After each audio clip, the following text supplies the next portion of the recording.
เป็นไฟบอกอันความเปื้อนของน้ำหรือว่าเปื้อนของไส้กรองนะตอนนี้มันกำลังผลิตน้ำถ้าหากว่าไฟตัวนี้หยุดมันจะนิ่งเลยแสดงว่าน้ำเต็มอยู่ลุ่มละหลังจากน้ำเต็มอยู่ลุ่มแล้วก็คือเราจะต้องมาปล่อยน้ำออกให้ได้3ตุ๊ก2ตุ๊กก็ได้หรือว่า3ตุ๊กตุ๊กที่3เอาไว้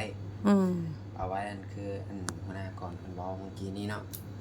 มีแต่ว่าก่อนจะดื่มกินเราต้องได้เป่งน้ำออกก่อน2ตุ๊กหา3ตุ๊ก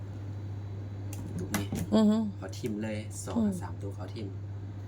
แล้วหลังจากนั้นเฮ็ดตามกระบวนการเสร็จสิ้นละเราก็มาถอดนี้ออกหรือว่าเรามีตู้น้ำร้อนน้ำเย็นจังซี่เราก็เก็บใส่ตู้น้ำร้อนน้ำเย็นไว้เอาตรงใส่ตู้แล้วก็ไปตัวนั้นเป็นรุ่นความใช่ป่ะแบบคือหัวหน้าไว้บ่จัดกับกล้องแม่นยัดกับกล้องโอ้ยัดกับกล้องก็แสดงว่าขั้นว่าเฮาอยากกินน้ำเย็นเฮาก็เปิดผลิตน้ำใส่ตุ๊กนี้แล้วก็เอายัดเข้ากล้องนั้นมื้อนึงผลิตได้อยู่13ตุ๊ก13ตุ๊กแม่นเขาจะมานั่งตุ๊กนี่นี่แหละมันข้อดีนะซ้ำมีโรงงานน้ำดื่มเลยขนาดเลยเฮามีอันนี้นะก็คือเรื่องกระตุกได้13ตุ๊กนี่เฮาไปเอาให้กระตุกมาหลายย้อนว่ามันเกะกะเงินเฮานะก็คือเอาน้ำตุ๊กน้ำ2ตุ๊กนี่ก็พอแล้วเพราะว่าเราจะต้องได้ใช้ดื่มกินเอาอยู่ประตูนั้นและเวลาน่ะ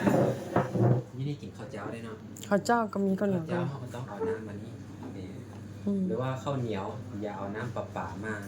เพราะว่าน้ำประปาจะมีสารคลอรีนว่ายังบ่สะอาดนะก็คือเขาจะต้องเอาน้ำนี้มาน้ำตัวนี้มาเข้าหรือว่าอยากล้างหน้าล้างอย่างเขาก็เอาน้ำนี้ก็ได้ตัวนี้เราเปิดแล้วป่ะยังตอนนี้มันกำลังผลิตน้ำเข้าแปลว่าน้ำเราเปิดแล่นก๊อกเตอร์น้ำแล้วป่ะแปลว่าเปิดก๊อกแล้วป่ะตอนนี้กำลังผลิตน้ำเข้าหลังจากเต็มตัวนี้ไฟตัวนี้จะหยุดเต็มมันจะนิ่งแสดงว่าเต็มรวมละแล้ววิธีการเปิดใส่น้ำทิ่มต่อทำอิฐก็คือให้เปิดสำนีพอและเฮามันมาเบิ่งเพราะว่าตอนนี้มันยังบ่ขึ้นน้ำเข้าประมาณ30นาทีมันปั๊มอยู่แม่นหลังจากเห็นไฟจอนี้อยู่แล้วเฮามาเปิดสำนีไว้เปิดนิดหน่อยแล้วมันจะมีน้ำสีดำๆเป็นน้ำคาร์บอนคือล่างแม่นเป็นน้ำคาร์บอนคือการเฮาติดตั้งเครื่องไว้เฮาต้องได้ต้องได้ล้างก๊อกเราต้องได้ล้างก็หลังจากเฮ็ดสิ้นละเวลาเฮาจะกินน้ำเย็นเฮาก็ต้มใส่ตุ๊กแล้วก็เอาไปยัดใส่ตู้นั้นไว้แล้วก็เปิดกิน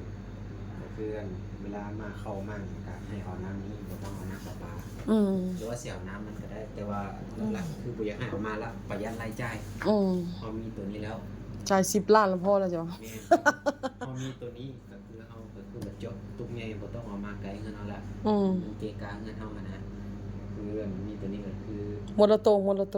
แต่งอยู่พอกินอยู่ในตัวนี้เลยถ้าสมมุติว่าไฟมาแฮงมาคอยนี่บ่เป็นหยังวะบ่เป็นหยังตัวนี้มันกินไฟเอาเงินเฮานี่มีอยู่อัน220หาร240โวลต์แล้วจะเอาไฟเงินลงมา24โวลต์สั่งกับเฮาสากโทรศัพท์2หน่วยหลังจากสากเต็มแล้วไฟมันจะตัดเหตุตอนนี้มันดังอยู่ในตู้แสดงว่ามันกำลังผลิตน้ำมันดังนี่แล้วพักกลางเฮานี่เด้บ่เป็นหยังบ่บ่เป็นหยังโอเคมันมีที่ระบายเรียบร้อยแล้วแม่นๆเราระบายในตู้มาพี่แม่นก็คือมีตัวนี้ก็โอเคละเข้าใจอยู่เนาะเข้าใจถ่ายวิดีโอพร้อมแล้วเด้มีแต่ทามันเต็มไปก่อนแล้วจึงเอาค่อยมาเปิดหลังจากนั้นเขาว่าเฮาจะกินน้ำอุ่นเฮาก็ถอดนี่ออกเอาถาดเจาะมาวางนี่เฮาก็เปิดกินน้ำนี้เลยเปิดกินให้แห้งปกตินี่ก็ได้แต่หลักๆคือเฮาเอาน้ำเสียออกเฮาต้องเปิดตรงนี้ก่อนแต่ว่าสายตัวนี้มันมีให้ตลอดเลยมีให้ตลอดแต่ว่ามันเต็มแล้วถอดออกเวลาถอดนี่เฮาต้องได้ม้วนไว้คันว่าอยากได้ไม้เฮาก็เอาตัวไม้มาให้มีแต่ม้วนไว้ใส่ถุงยางไว้ห้อยไว้ม้วนใดม้วนนึงเฮาปะไว้สิเลยก็ได้บ่ขี้ฝุ่นเนาะคัดปะไว้นี่มันก็บ่งามนะแต่ว่ามันตู้นี่ให้โซ่เด้ต้องเอาออกเลยนะเอาลองเอาออกเบิ่งดูเอาเข้าออกไงคันว่าเอาออกเฮาก็ถอดนี่หมุนซ้ายหมุนซ้ายออกอุ่นเข้าโอเคโอเค